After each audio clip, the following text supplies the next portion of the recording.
Assalamualaikum warahmatullahi wabarakatuh. Alhamdulillah, alhamdulillahilladzi ja'ala al-ilma taharatan lin-nufus wa nuran lil-basair wa hadiyan ilal jannah. Asyhadu an la ilaha illallah wahdahu la syarika lah wa asyhadu anna Muhammadan abduhu wa rasuluhu shahibul Qur'an. Allahumma shalli wa sallim ala rasulika al-karim Muhammad sallallahu alaihi wasallam wa ala alihi wa ashabihi wa man tabi'ahu bi ihsanin ila yaumiddin. Summa amma ba'du.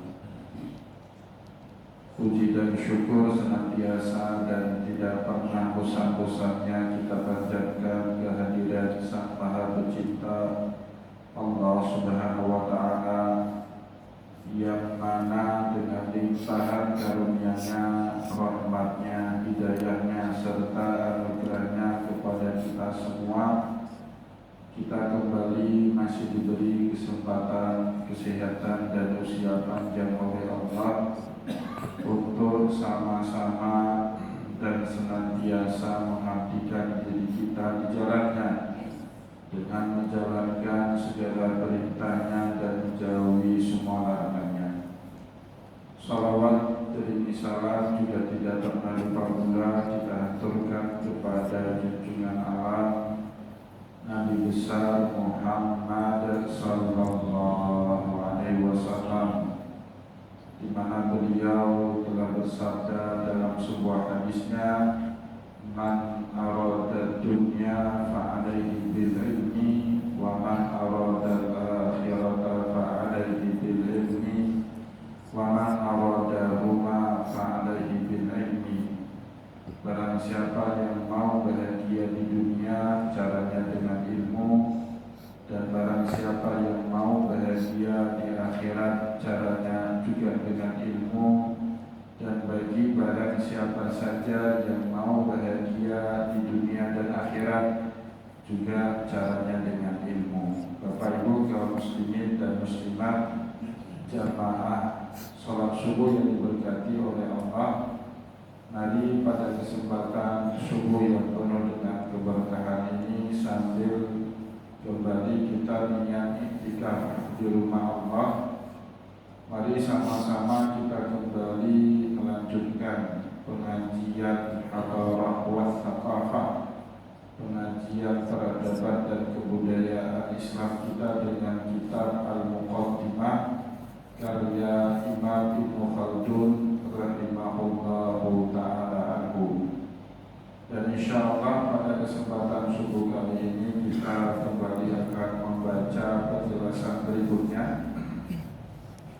Setelah pada pertemuan yang lalu kita telah dijelaskan oleh Imam Ibnu Khaldun mengapa Nabi kita Muhammad itu dimudahkan oleh Allah ya, dalam menerima wahyu-wahyunya ya, untuk meringankan tanggungan beban berat Rasulullah SAW dalam setiap proses penerimaan wahyu dari Allah. Seperti yang kita tahu, kata Allah di dalam Al-Quran sendiri, "Lau anzalna hadzal Qur'an 'ala jabalin la ra'aitahu khashi'an mutasaddian min khasyatillah." Jikalau ayat satu kepada ayat yang lainnya dari Al-Quran itu diturunkan Allah kepada satu gunung, maka kalian akan melihat gunung itu meledak, mecah dirinya menjadi dua bagian, khasyatan min khasyatillah, atau karena dia takut kepada Allah Subhanahu wa Ta'ala. Begitu gambaran dari Allah Subhanahu wa Ta'ala terhadap beratnya penerimaan wahyu dari Allah kepada seorang makhluk, seperti gunung ataupun juga seperti manusia. Maka oleh sebab itu Bapak Ibu, pada pertemuan yang lalu Imam Ibnu Khaldun menjelaskan kepada kita itu yang menjadi sebab utama kenapa di awal-awal dakwahnya Rasulullah, terutama saat Nabi masih berada di kota Mekah, ayat yang turun kepada Rasulullah SAW pendek-pendek. Bahkan suratnya sendiri yang sudah pendek itu dicicil ayatnya beberapa kali turun, tidak turun dalam sekaligus waktu, ya kan? Nah, jadi ayat-ayat Al-Quran yang turun kepada Rasulullah saat beliau masih berada di kota Mekah pendek-pendek, bahkan di antaranya itu tidak turun dalam satu waktu. Seperti contohnya surat Al-Alaq ayat 1-5 turun pertama sekali, sedangkan 6-12 itu turun belakangan sekali Bapak Ibu. Ya, Iqra bismi rabbikal ladzi khalaq, khalaqal insana min 'alaq, Iqra wa rabbukal akram, 'allamal insana. Ya gitulah. Ya, supaya Bapak Ibu gak ngantuk. Nah, jadi ayat-ayatnya itu dipecah oleh Allah Subhanahu wa Ta'ala tidak dalam satu kali turun. Maka Bapak Ibu yang dimuliakan oleh Allah, di lain pihak saat Nabi sudah terbiasa, nah itu manusia dia punya hukum biasa, adaptasi kita sebut. Manusia itu punya satu kemampuan yang tidak dimiliki oleh kemampuan makhluk yang lain, yaitu kemampuan beradaptasi. Allah Subhanahu wa Ta'ala menurunkan kepada Nabi kita Muhammad sallallahu alaihi wasallam hampir keseluruhan ayat dari surat At-Taubah saat Nabi Muhammad menunggangi untanya menuju ke tempat terjadinya peristiwa perang Tabuk.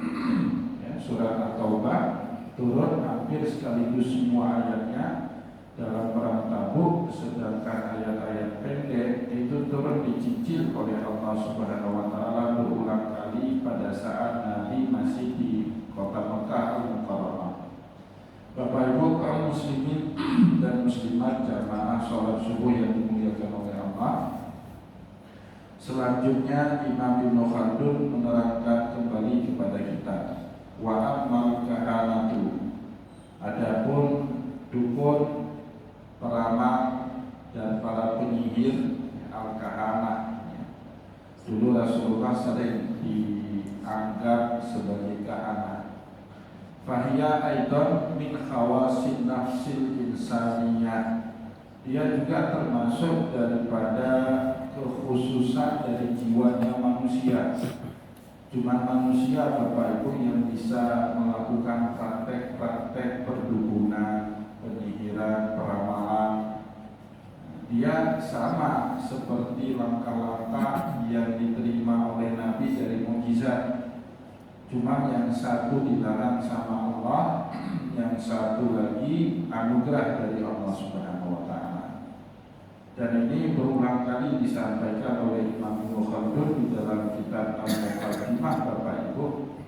Karena sebelum Nabi Muhammad sallallahu alaihi wasallam mendeklar atau mendeklarasi dirinya sebagai nabi utusannya Allah, di sepanjang Jazirah Arab itu ada sekitar 6 atau sampai 7 nama yang muncul mendeklarasikan juga diri mereka sebagai seorang nabi. Yang paling populer di antaranya Muawiyah Al-Qattan. Itu ada orang dari daerah Yamamah.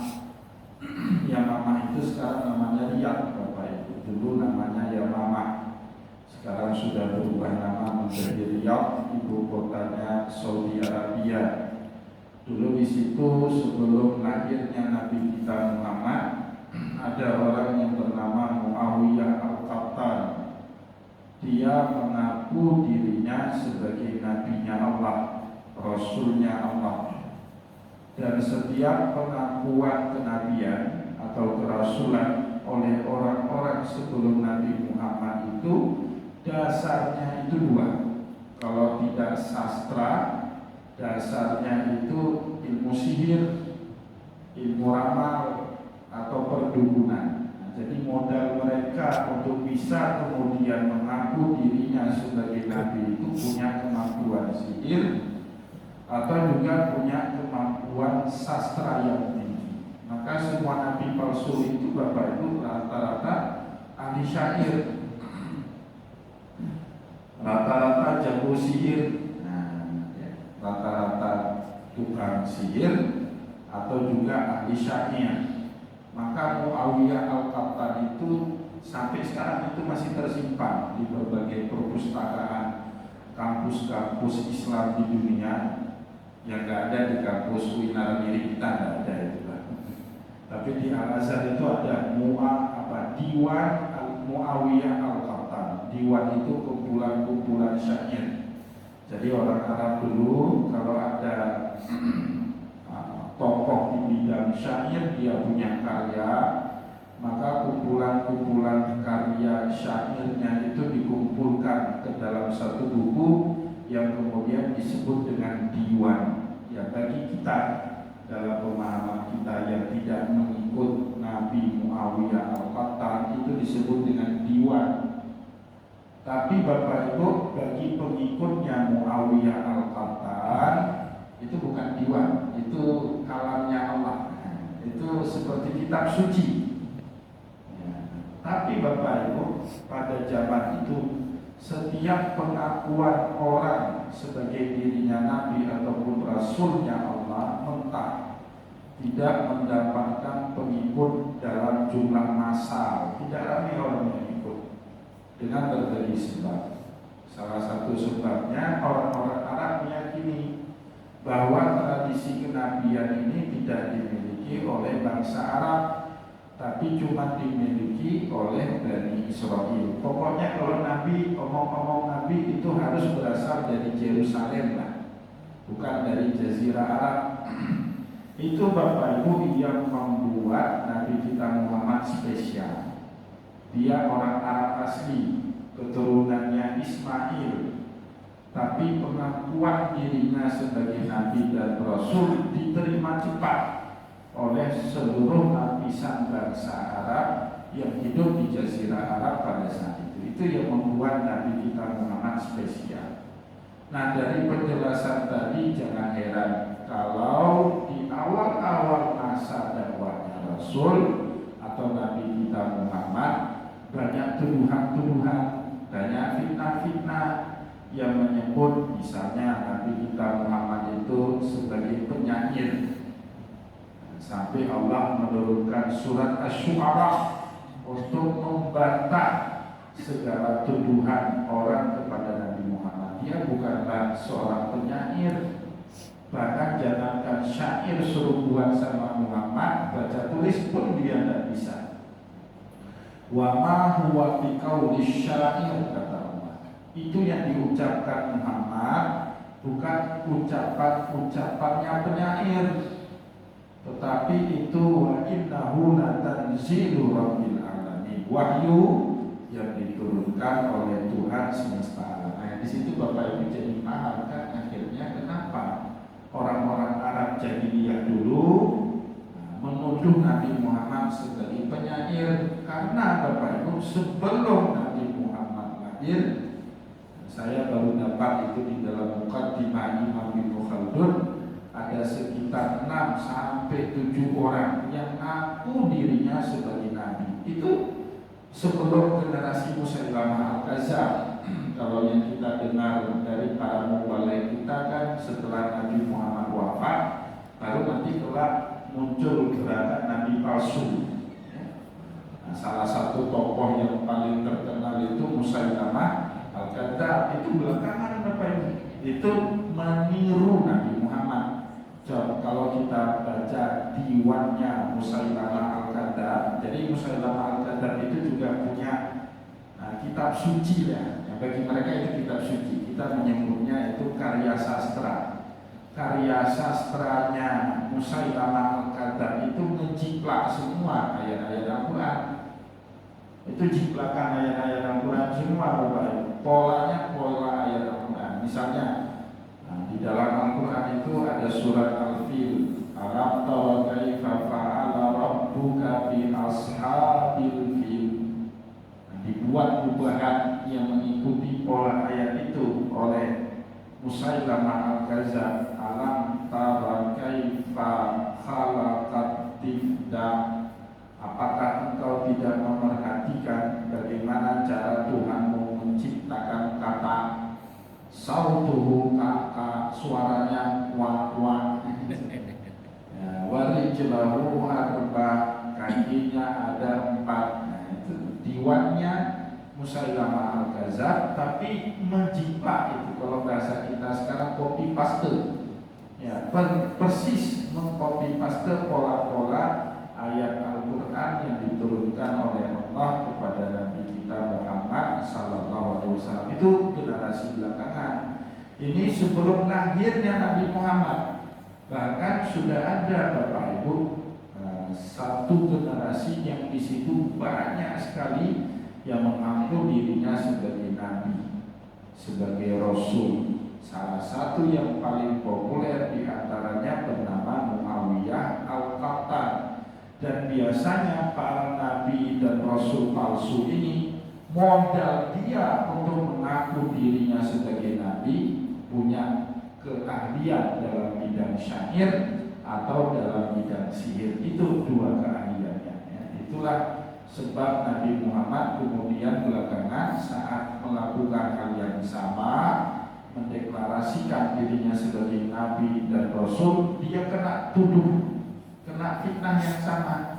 Allah Muhammad ini kan sama juga dengan nabi-nabi palsu yang lalu. Dia ahli syair juga.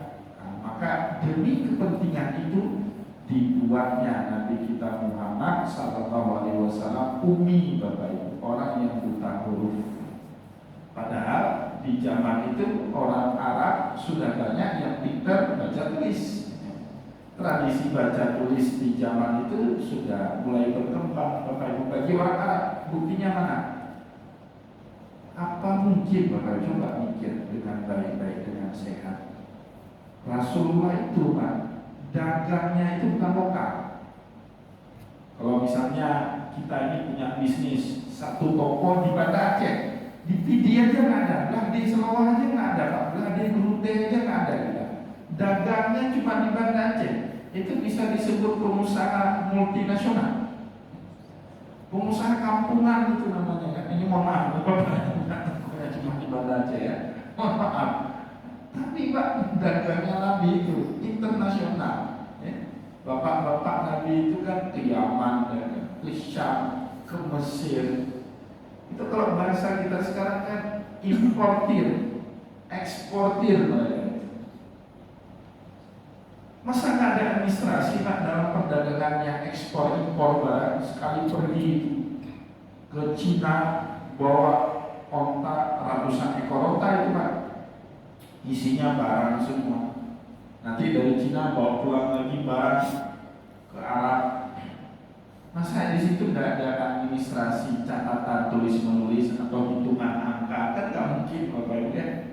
Ini bukan apa namanya ya, bukan pedagang kampungan, ya pedagang internasional itu, importir eksportir internasional. Kakek-kakek Nabi itu, keluarga Nabi itu, termasuk juga bahkan Rasulullah sallallahu alaihi wasallam. Tapi entah kenapa Nabi kita itu ummi Bapak Ibu, untuk kepentingan itu ya, untuk kepentingan Al-Quran itu tidak dituduh macam-macam sebagai karya sastra atau rapalan mantra sihir. Jadi kan sihir itu munculnya melalui rapalan-rapalan mantra. Sama juga lah, kita kalau mau menggapai anugerah dari Allah, kalau Nabi namanya mukjizat, kalau kita orang soleh namanya karamah, kita muslim biasa namanya maunah. Itu kan membaca zikir, baca ayat Al-Quran ya. Sama kayak sihir, membaca rapalan-rapalan mantra. Maka Allah juga membantah setiap kali ada tuduhan yang dialamatkan kepada Nabi kita Muhammad sebagai penyihir. Wa ma huwa bisahir, Muhammad bukanlah seorang penyihir.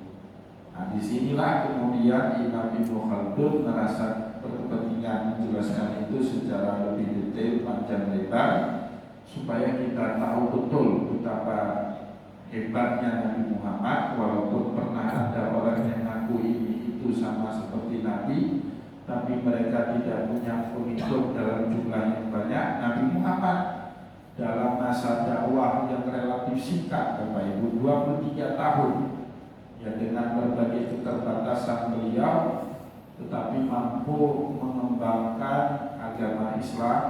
Sampai beliau meninggal dunia, hampir semua bagian dari Jazirah Arab sudah masuk Islam. Ya, dengan berbagai macam keterbatasan, tidak mungkin itu prestasinya Nabi seorang tanpa campur tangannya Allah. Wa dzalika annahu qad taqaddama lana fi jami'in ma marra. Itu sebagaimana yang sebelumnya telah kita jelaskan, anna nafsil insaniyati istihdadan li insilahi minal basyariyati ila ruhaniyati allati fawqaha. Itu sebagaimana sudah dijelaskan sebelumnya oleh Imam Ibnu Khaldun, jiwa manusia ini Bapak Ibu adaptif, mampu menyesuaikan dirinya dengan kebutuhan basyariyahnya. Bahkan dia mampu melakukan insilahun minal basyariyah, menekan kebutuhan manusiawiyahnya sampai titik terendah untuk mengangkat jiwa dan ruhnya itu allati fawqaha, kepada jiwa yang lebih tinggi. Itu hebatnya kita manusia. Singa Bapak Ibu tidak bisa diajak berubah untuk makan wortel, tidak bisa, karena memang fitrahnya singa yang dipaksakan sama Allah itu pemakan daging. Kita nyebutnya dalam ilmu biologi dengan karnivora. Nah, itu namanya dalam agama Islam fitratun majburatun, fitrah yang dipaksakan, tidak ada pilihan. Atau sebaliknya, kambing hari megah ingin makan daging, tidak bisa juga. Dia dalam keadaan apapun tetap menjadi herbivora, pemakan tumbuh-tumbuhan. Tapi kita manusia Pak bisa menyesuaikan diri. Saat di satu tempat itu tidak ada makanan daging yang halal, kita bisa menjadi vegetarian, makannya sayur-sayuran terus, ya. Nah, kalau Bapak Ibu ke Bali itu khawatir kita makan daging sembarangan, ya. Jangankan di Bali Pak, di Solo aja nih. Nah, baru heboh kemarin itu ada ayam widuran. Saya tak pernah ke situ. Maksudnya saya ketiga kali ke Solo, tak pernah saya ke situ. Moga-moga jangan Pak. Karena itu ayam yang paling terkenal itu, ya, ayam klemes widuran itu paling terkenal. Jualannya ayam, tapi gorengnya pakai minyak babi. Jadi tidak halal, tapi dia tidak informasikan itu kepada pembelinya, kepada customernya, ya. Ya, jadi Bapak Ibu kita bisa menyesuaikan diri. Nah, orang nggak suka pedas, tapi tinggal di daerah yang doyan makanan pedas. Orang Jawa makannya manis-manis. Tinggal di Aceh 2-3 tahun, akhirnya doyan juga itu makanan Aceh. Saya pertama sampai ke Mesir, makanan orang Mesir itu full. Kalau sarapan pagi itu mereka makan roti yang dicocol dengan full kacang-kacangan yang dibuatkan gulai sayur. Pertama makan muntah saya. Tapi belakangan nggak ada full itu, kayaknya nggak enak makan. Itulah hebatnya manusia. Kemarin kami cerita, itu gimana ya orang yang tinggal di dekat gardu listrik. Cerita orang-orang yang tinggal di Lumbata itu kan ada gardu PLN itu. Kok bisa ya orang itu? Nah, ada Pak Gani jamaah kita Tawi. Kebetulan beliau pensiunan PLN. Kamu Pak Ustaz, anak yang musuh mesinnya hancur dulu. Kalau lihat di Jawa itu Pak, ada pemukiman rumah penduduk itu padat, area padat. Itu di tengah-tengahnya lewat rel kereta api. Wow. Kita pikir gimana cara begitu ya? Justru mereka kalau nggak ada bunyi kereta api yang lewat nggak bisa tidur, nggak nyenyak tidur. Sudah menjadi hukum kebiasaan adaptifnya manusia. Di Sudan saya pernah geleng-geleng kepala. Lihat orang Sudan dengan suhu puncak musim panas di Sudan. Banyak orang guyonnya orang kita Indonesia yang sampai di Sudan itu, Pak, di Sudan itu cuma punya 2 musim, panas dan panas sekali. Yang penting kita walaupun sepanas kita ini Pak, kemarin saya cuma lihat 37 derajat. Di Sudan itu puncak musim panas bisa 52 derajat. Mobil kalau parkirnya di aspal itu bom meledak. Kayak nerakanya dunia ya. Tapi saya lihat anak-anak kecil kepala botak, kulit hitam, jualan asongan. Tahu jualan asongan? Jualan di emperan jalan itu duduk. Nggak pakai payung pun dia Pak, jam 12 siang. Kalau kita meledak kepala ini, ya di kepalanya itu bisa kita dadar telur. Sebegitu tangguhnya dia. Kenapa? Adaptif. Tapi coba orang Sudan itu suruh pergi ke Aceh, hujan deras kayak kita di musim hujan, lari dia takut. Petir, hujan itu takut itu orang-orang. Karena dianggap sederas-derasnya hujan di tempat mereka tidak pernah sederas hujannya kita. 2 minggu yang lalu kan pernah itu hujan berturut-turut, apa hujannya deras sekali, lama sekali. Nah, itu tidak ada itu di Arab hujan yang seperti itu. Nah, kita kenapa sudah nggak takut ya, adaptif ya, kita orang tropis, keadaannya seperti itu. Ya, tapi orang Sudan kenapa nggak kuat? Karena mereka nggak tinggal di daerah tropis, ya, itu manusia. Begitu juga dalam hal spiritual, manusia adaptif. Kalau dia di lingkungan baik, biasanya spiritualnya akan baik. Dia berada di lingkungan buruk, spiritualnya juga akan buruk. Yang sama kayak sabdanya Nabi lah, kita berteman dengan penjual parfum, bau parfum juga lah kita. Kita berteman dengan tukang besi, ya, kita juga bau badan kita bau besi. Ya. Wa annahu yasulu min dzalika lamhatun bil bashari fi sinfil anbiya bima futiru alaihi min dzalik. Nah, di kalangan ahli sihir, peramal, perdukunan itu mereka mendapatkan ilmu itu dengan melakukan semedi-semedi yang diambang atau di luar batas kemampuan manusia dalam melakukannya. Di dalam hal ini mereka melakukan apa yang dilakukan oleh para nabi di awal mula mereka mendapatkan wahyu. Jadi ada pengalaman pribadi yang kemudian dengan pengalaman pribadi itulah dia mendapatkan hal-hal yang luar biasa bagi nabi, namanya mukjizat anugerah itu bagi orang. Kayak Nabi kita Muhammad menyendiri di Gua Hira. Orang yang punya ilmu sihir harus juga punya ritual yang sama. Bedanya apa Pak?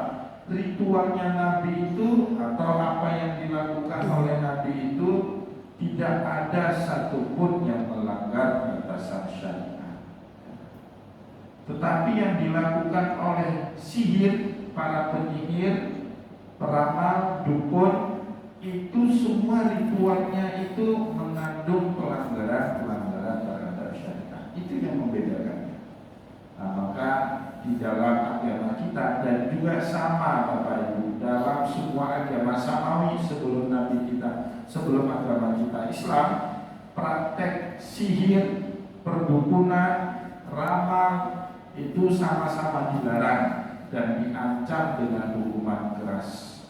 Kalau dalam Islam itu orang yang mengamalkan atau meyakini kebenarannya, bahkan mengajarkan sihir itu kepada orang selain, kafir, bisa kafir Bapak Ibu. Firman Allah dalam surat Al-Baqarah saat banyak Bani Israel menuduh Nabi Sulaiman lah manusia pertama yang mengajarkan sihir kepada manusia, Allah bantah tuduhan itu dengan menurunkan ayat wattaba'u ma tatlus syayatinu ala mulki Sulaiman.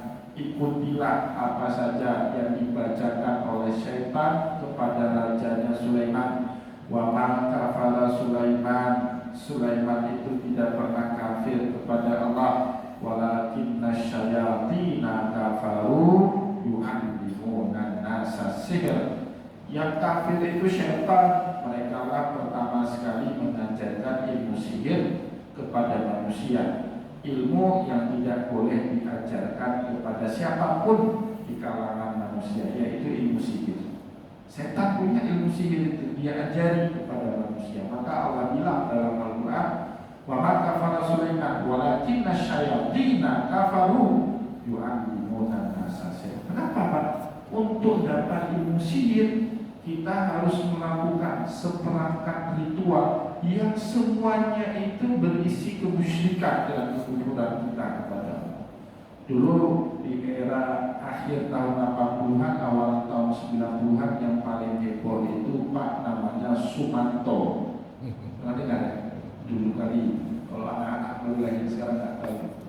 Sumanto itu Pak, dia perkosa perempuan yang untuk dapat ilmu pesugihan, ilmu sihir. Dia bunuh korban-korbannya itu. Setelah dibunuh, dimakan lagi dagingnya, kanibal. Ditanyakan, ditangkap, dia ditanya buat apa? Ya itu untuk sakti mandraguna. Ya, jadi makin tinggi pelanggaran orang terhadap syariat, makin kuat ilmu sihir yang tertanam di dalam jiwa, makin kufur juga dia kepada Allah. Bapak Ibu kalau pergi umrah atau haji, kalau perhatian itu nanti ketemu dengan orang apa Indonesia, apa Afrika. Kayak-kayaknya dia berumrah, berhaji, pakai ihram. Tapi yang dia lakukan itu melanggar syariat. Tawaf kita kan kiri kanan berlawanan arah arus jalan-jalan.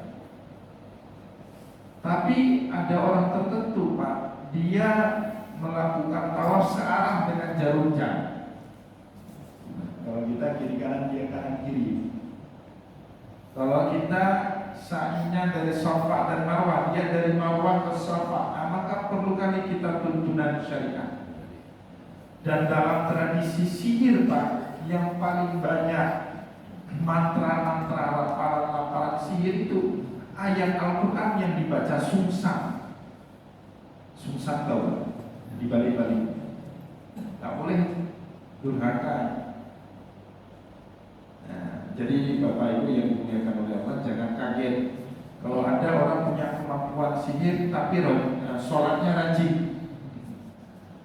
Oke, dia rajin sholat, tapi belum tentu sholatnya itu sesuai dengan tuntunan syariat. Seandainya Bapak Ibu ke masjid sholat tapi tidak wudhu, atau mohon maaf sebelum datang ke masjid, mohon maaf, laki-laki bagi laki-laki misalnya onani dulu, kemudian tidak mandi junub, dosa nggak dia sholat? Dosa.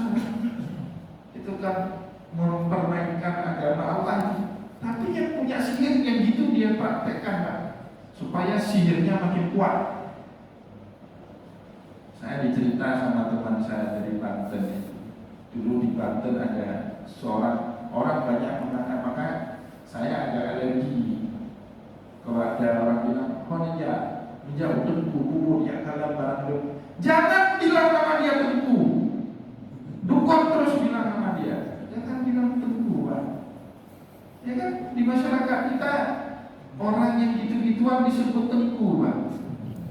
Ya kan? Tengku itu gelar mulia itu. Jawa tengku ya kubah, padahal dukun Pak. Jangan bilang dia tengku, itu bahaya sekali.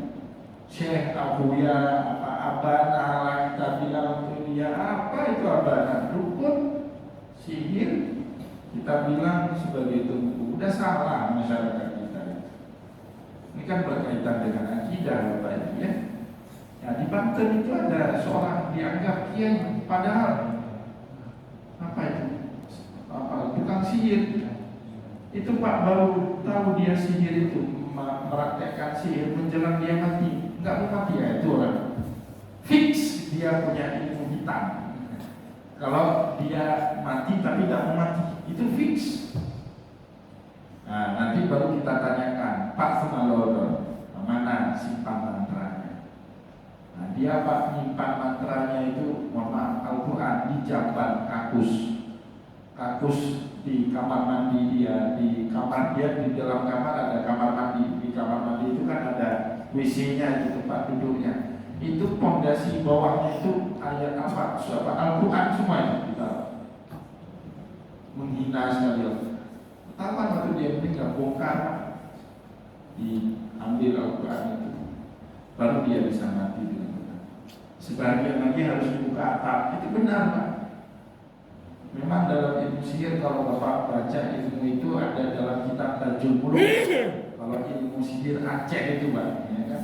Kitab Tajul Muluk karangan Syekh Sulaiman Aceh, ulama di zaman Kesultanan Iskandar Muda dulu. Beliau sudah buat ilmu itu, dan di Aceh itu banyak sekali praktek sihir. Alhamdulillah makin kemari makin hilang. Ya, yang gampangnya lagi kalau lihat di masyarakat itu masih ada praktek ilmu sihir apa Pak? Kalau ada yang meninggal dunia, kuburannya besok hilang pasti fix. Di kampung itu ada yang mengamalkan sihir. Di masih jaga kuburan? Masih? Oh masih berarti.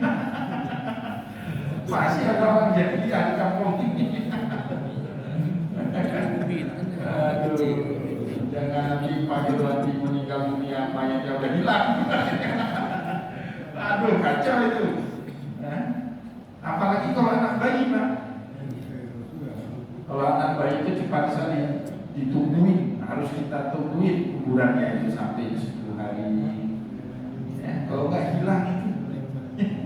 Ada fix itu, ada praktek perdukunan sihir di kampung itu ya. Ada orang mau mati tapi tidak mau mati, nah itu fix dia namarin sihir. Ada orang di kampung itu hilang mayatnya. Nah maka Pak dalam fardu kifayah itu kan fardu kita mau memandikannya.